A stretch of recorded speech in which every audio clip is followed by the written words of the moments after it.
Ganga versus मंगा।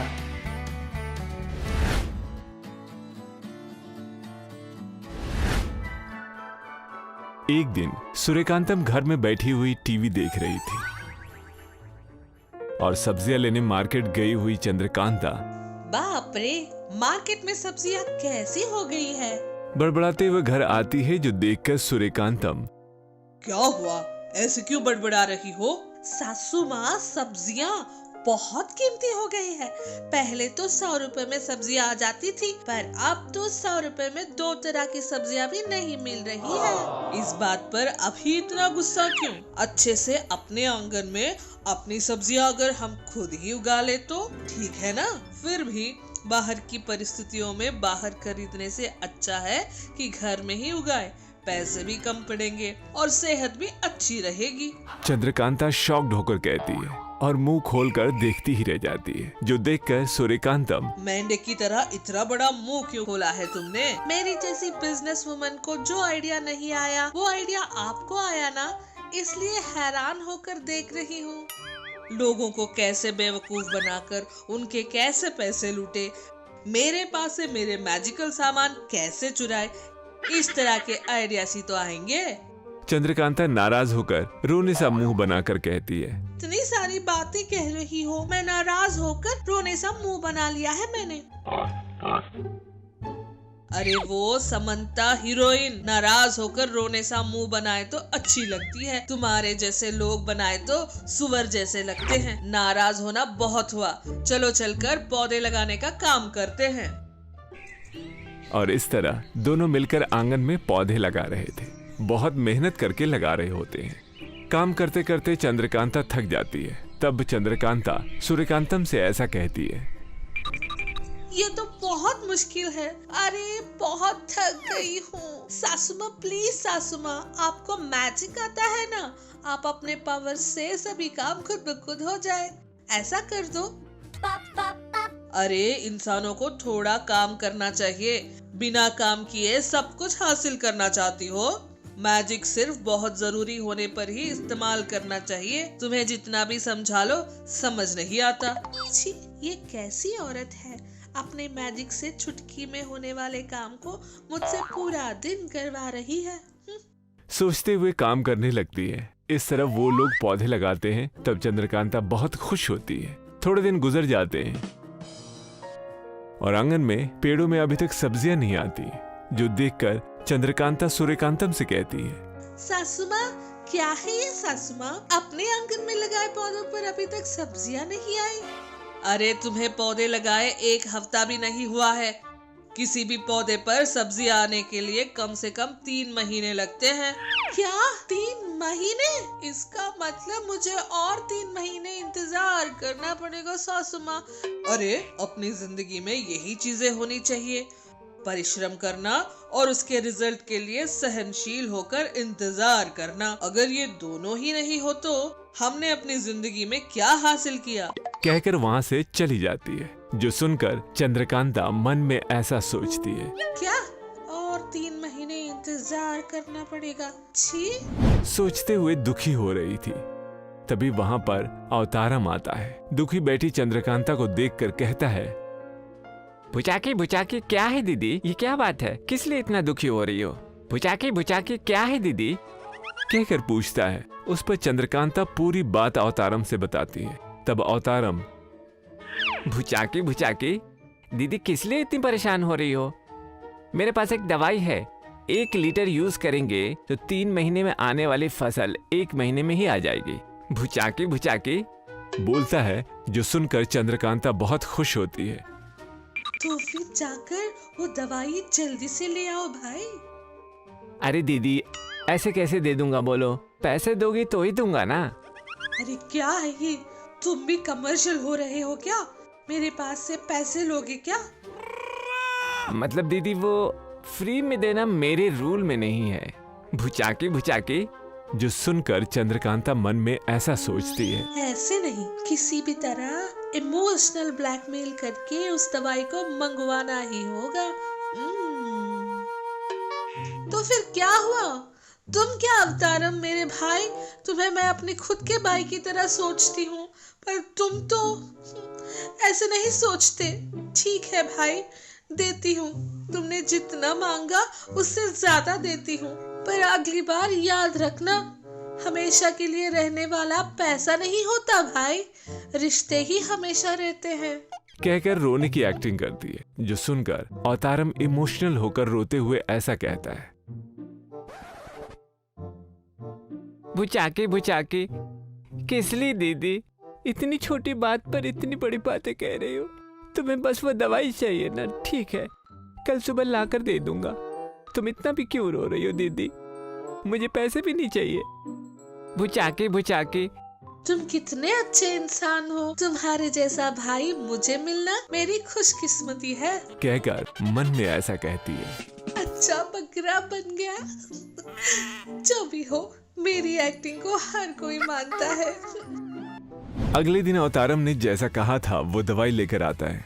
चंद्रकांता रात को अपनी सासू माँ से नजर बचाकर 1 लीटर दवाई उन पौधों में छिड़क देती है। अगले दिन सुबह वो पौधे जल्दी से बड़े हो जाते हैं, जो देखकर चंद्रकांता बहुत खुश होती है। वो खुद से कहती है, हाँ, मेरे अवतारम भाई ने जैसा कहा था पौधे बहुत जल्दी बढ़ जाएंगे। फिर भी 1 लीटर डालने पर 3 महीने में बढ़ने वाले 1 महीने में बढ़ रहे हैं, तो फिर 2 लीटर डालने पर और जल्दी सब्जी आएंगे शायद। सोचती है। उस रात को 2 लीटर दवाई पौधे पर चढ़ाती है। ऐसे छिड़कने पर पौधे मर जाते हैं। चंद्रकांता सुबह उठकर देखती है तो सभी पौधे मर गए थे, जो देखकर चंद्रकांता दुखी हो रही थी।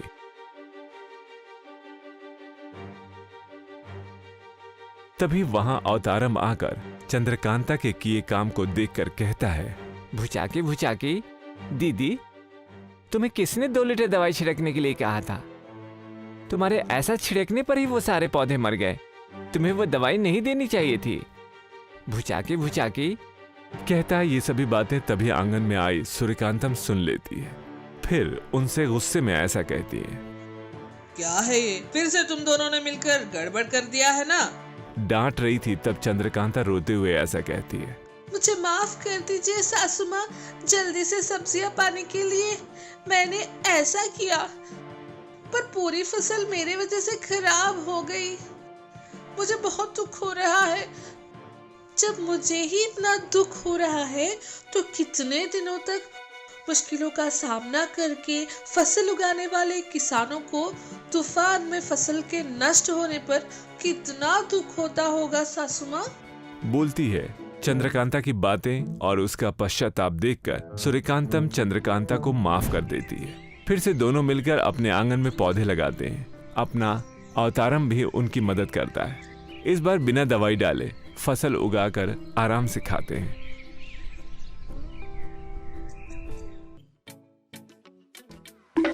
क्या बात है, आज इतनी चुपचाप क्यों है? कोई खुराफाती आइडिया चल रहा है क्या दिमाग में? इसका क्या मतलब है सासू माँ? मेरा दिमाग हमेशा कोई गड़बड़ करने के बारे में ही सोचता है। हमारे लिए हमें उससे ज्यादा करना भी क्या आता है? हमेशा कोई न कोई गड़बड़ करके सर पर मुश्किलें डाल लेते हैं और तब जाके हमें शांति मिलती है। आप ऐसे बोल रहे हो जैसे मैं कोई सैडिस्ट हूँ या बुरी औरत या कोई कंजूस औरत हूँ। तू तो उससे भी गई गुजरी है। मंगा ने अपने आँख बंद कर लिए और जोर से चिल्लाया, सासू माँ। जब उसने आँख खोलकर देखा तो गंगा अपने कमरे में अपने बिस्तर पर लेटी हुई थी। ये सपना था? हाँ, बच गई। मैं तो सच समझकर डर बैठी थी। इस तरह सोच रही थी कि गंगा वहाँ पहुँची। क्या बात है, इतने जोर से क्यों चिल्लाया तूने? कुछ नहीं सासू माँ, मुझे कोई बुरा सपना आया था।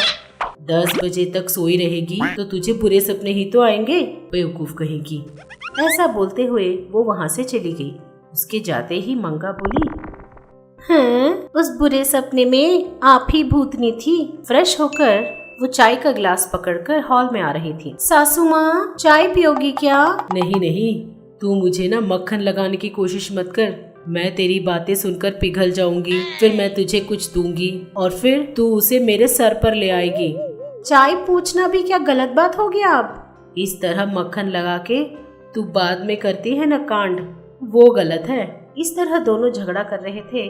गंगा की छोटी माँ रमा वहाँ सूटकेस लेकर पहुँची। बेटी मंगा। अपनी छोटी माँ को सुनते ही मंगा की आंखें खुशी से चमक उठी। छोटी माँ। इस तरह दौड़ते हुए जाकर उसने अपनी छोटी माँ को गले लगा लिया। कैसी हो छोटी माँ, कब आई? आओ आओ अंदर आओ। इस तरह बोलते हुए उसे अंदर ले जाकर बिठाती है। बहन जी कैसी हो आप? मेरा क्या है, बिल्कुल ठीक हूँ। आप कैसे हो? देख रही हो ना, ऐसी ही हूँ। हाँ हाँ दिखाई दे रहा है, लगता है सूटकेस पूरा भरा हुआ है। हाँ, कई दिनों बाद बिटिया के घर आ रही हूँ ना, त्योहार तक रहने के लिए कपड़े हैं। लेकिन अभी तो कोई त्योहार नहीं है न रमा। अभी नहीं है तो क्या हुआ, जब तक त्योहार नहीं आते तब तक रहूंगी। मैं अपनी बेटी के लिए थोड़े ना भार हो जाऊंगी। क्यों बेटी? अरे एक त्योहार के लिए नहीं तो 2 त्योहारों के लिए रुकिएगा छोटी माँ, आपको कौन कुछ कहेगा। चलिए अंदर चलते हैं, फ्रेश होकर कुछ खाइएगा। ऐसा बोलते हुए उन्हें घर के अंदर ले जाती है। उस दिन रात को तीनों मिलकर डाइनिंग टेबल के ऊपर बैठे रहते हैं। मंगा दोनों को खाना परोस रही थी। खाइए छोटी माँ। इस तरह खाना परोस रही थी तो रमा बोली, हाँ पहले अपने सासू माँ को खाना परोसो, पहले मुझे क्यों परोस रही हो, वरना उन्हें बुरा लग जाएगा कि जो प्यार तुझे माँ पर है वो सास पर नहीं है। Oh no! मैं क्या सोचूंगी ये सोचकर तुम खाना खाना बंद मत कर देना।